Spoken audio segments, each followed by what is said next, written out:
السلام عليكم ورحمة الله وبركاته.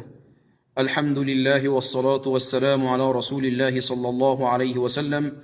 أما بعد، أحبتي في الله، روى ابن ماجة في سننه بسند حسنه شيخنا الألباني رحمه الله من حديث أبي أيوب الأنصاري رضي الله عنه أن رجلا جاء إلى رسول الله صلى الله عليه وسلم فقال هذا الرجل: يا رسول الله، عظني وأوجز، وفي رواية علمني وأوجز.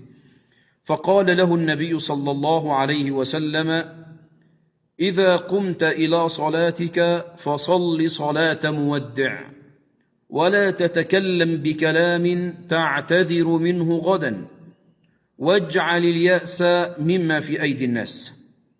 هذه وصايا نبوية عظيمة لمن أراد الخير في الدنيا والآخرة. هذه الوصايا لمن أراد سعادة الدنيا والآخرة. لما جاء هذا الرجل إلى رسول الله كانت أول وصية وصى بها النبي صلى الله عليه وسلم هذا الرجل أن قال له: إذا قمت إلى صلاتك فصل صلاة مودع، أي إذا قمت ونصبت قدمك بين يدي الله عز وجل ووقفت بين يدي الله في الصلاة، اجعل هذه الصلاة كأنها آخر صلاة لك في هذه الدنيا، كأنها آخر صلاة لك في هذه الدنيا.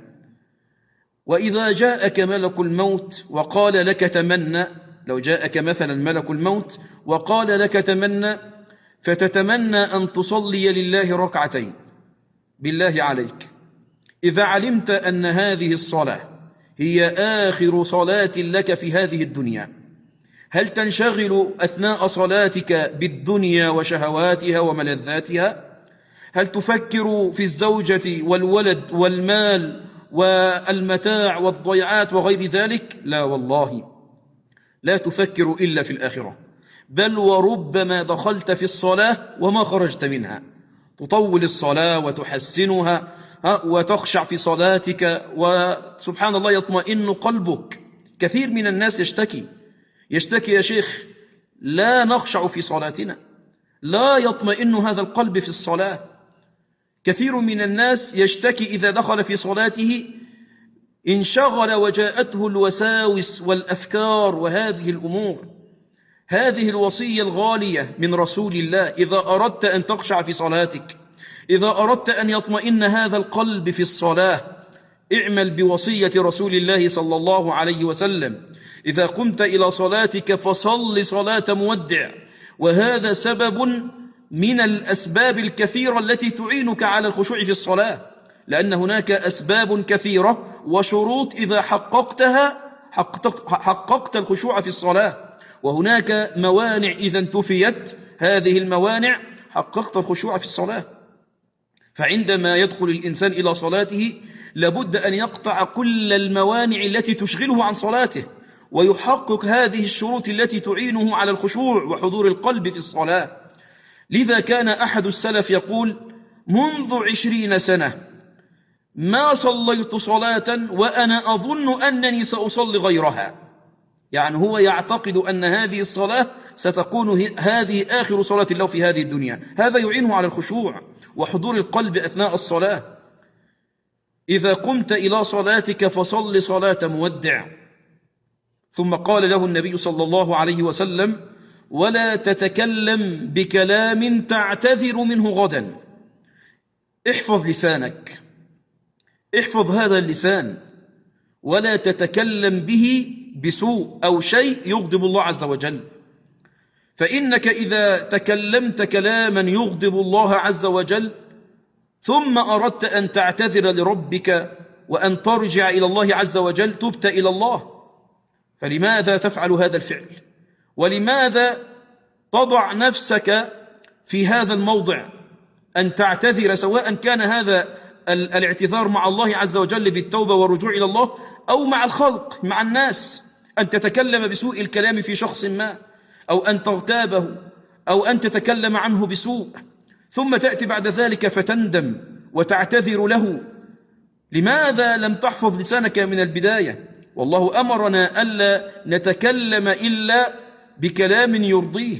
وجعل ربنا من صفات المؤمنين والذين هم عن اللغو معرضون، واللغو هو كل كلام لا يرضي الله عز وجل، كل كلام لا يجعلك قريبا من ربك. وكذلك قال الله عز وجل: يا أيها الذين آمنوا اتقوا الله وقولوا قولا سديدا يصلح لكم أعمالكم ويغفر لكم ذنوبكم ومن يطع الله ورسوله فقد فاز فوزا عظيما. وقال نبينا صلى الله عليه وسلم: أكثر ما يدخل الناس النار الفرج واللسان. وقال صلى الله عليه وسلم: من يضمن لي ما بين لحييه أي اللسان وما بين فخذيه أي الفرج أضمن له الجنة. لسانك هذا إما أن يكون سببا في نجاتك في الدنيا والآخرة، وإما أن يكون سببا في هلاكك في الدنيا وفي الآخرة. احفظ هذا اللسان. ولذا قال معاذ رضي الله عنه: يا رسول الله، أو نحاسب على ما نتكلم به بألسنتنا؟